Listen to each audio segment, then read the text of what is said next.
Hai, nama saya Batana Manurung. Saya kelas 11 IPA 1 nomor 23, Semak 5 Penabur.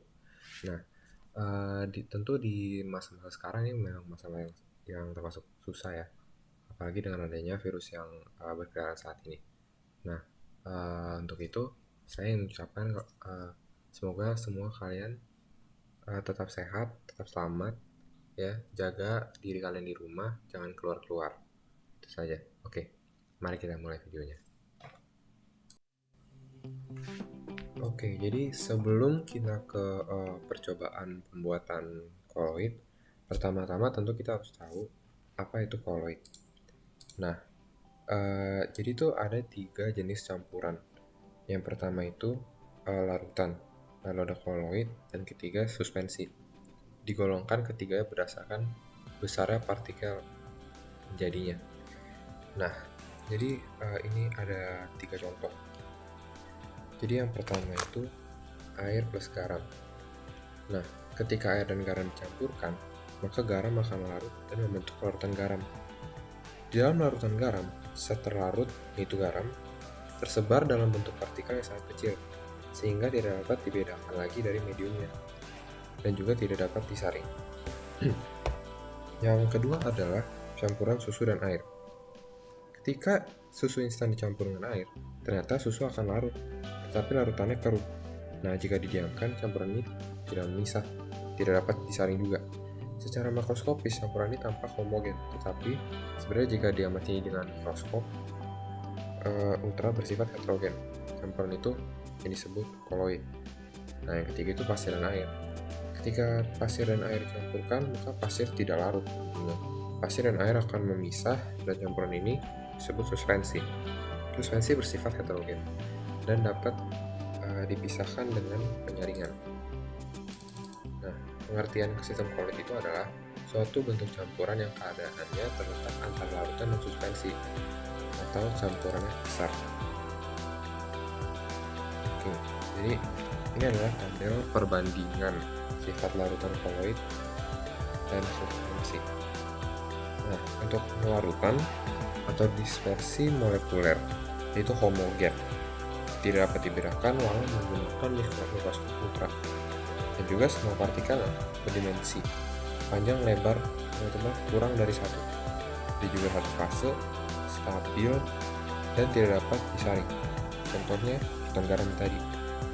Yang kedua yang kita pelajari adalah koloid atau dispersi koloid. Secara makroskopis memang bersifat homogen, tapi ketika dengan mikroskop ultra, dia akan terlihat bahwa dia itu heterogen dan partikelnya berdimensi antara 1 nanometer sampai 100 nanometer. Nah, ini 2 fase dan pada umumnya stabil, tidak dapat disaring dengan jaringan ultra. Contohnya yang akan nanti kita percobakan itu susu. Yang ketiga itu suspensi atau dispersi fase. Jadi itu heterogen, salah satu atau semua dimensi partikelnya lebih besar dari 100 nanometer. Dia juga sama seperti koloid 2 fase, tapi dia tidak stabil dan dapat disaring. Contohnya pasir dan air. Nah, kita akan menunjuk komponen penyusun koloid. Nah, penyusun koloid itu terdiri dari fase terdispersi dan fase pendispersi atau medium dispersi. Nah, kita lihat deh. Fase terdispersi itu bersifat diskontinu atau putus-putus. Contoh yang pada campuran susu dan air yang merupakan fase terdispersi adalah susu. Nah, sedangkan yang dispersi itu merupakan air. Pada campuran susu dengan air yang merupakan dispersi adalah air karena dia bersifat kontinu. Nah, kita akan menuju jenis koloid. Jadi ada 5 jenis koloid.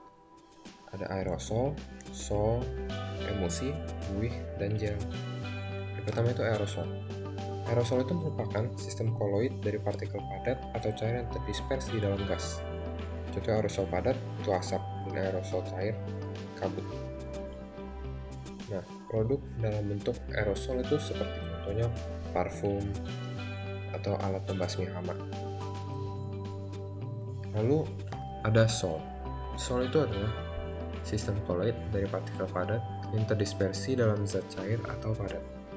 Contohnya, air sungai mengandung lumpur, cat, atau intan hitam. Lalu ada emulsi. Emulsi itu sistem koloid dari zat cair yang terdispersi dalam zat cair lain. Emulsi cair digolongkan menjadi dua, emulsi minyak dalam air dan emulsi air dalam minyak atau mayones. Lalu ada juga blue, merupakan sistem koloid dari gas yang terdispersi dalam zat cair atau padat. Contoh buih yaitu buih sabun, dan contoh buih padat itu styrofoam. Selanjutnya ada gel.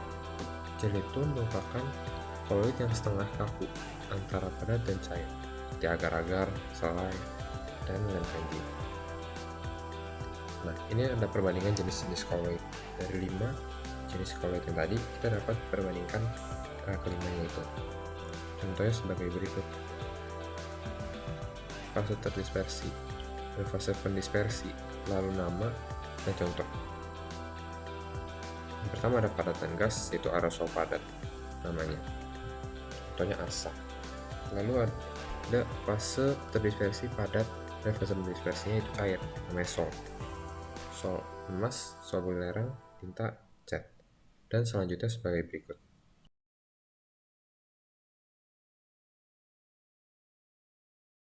Jadi sekarang kita akan menuju ke pembuatan koloid percobaan kita. Nah, yang pertama akan kita siapkan itu tentunya adalah susu.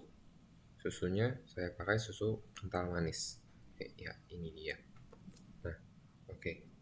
Sekarang setelah bahan-bahan disiapkan, kita buka dulu. Oke, kita masukkan.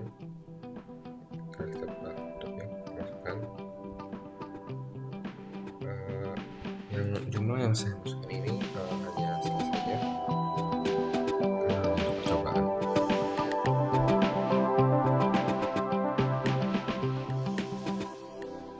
Iya, segitu saja sudah cukup.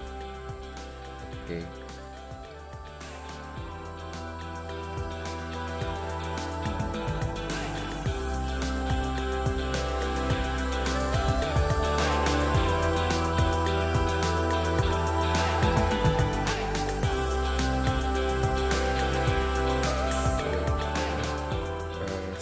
Segitu aja yang kita pakai.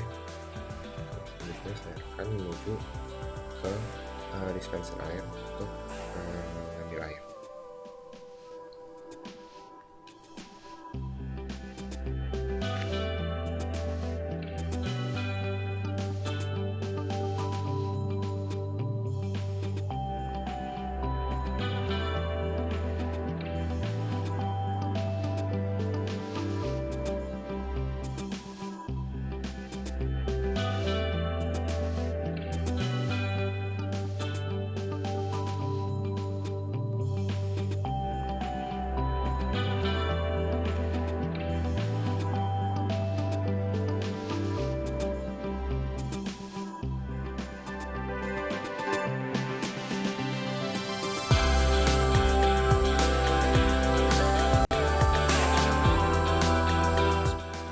Bisa dilihat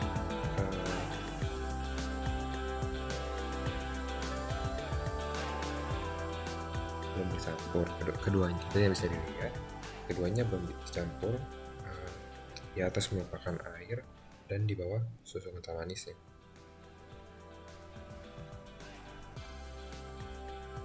Oke, selanjutnya kedua cairan ini akan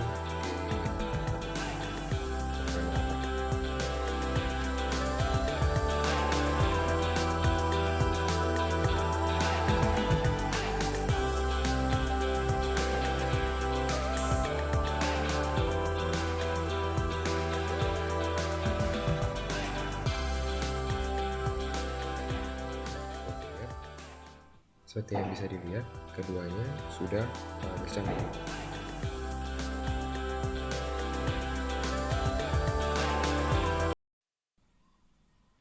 Nah, jadi untuk penjelasan eksperimen sebelumnya, jadi itu susu kental manis itu kan termasuk cairan dan juga air termasuk cairan.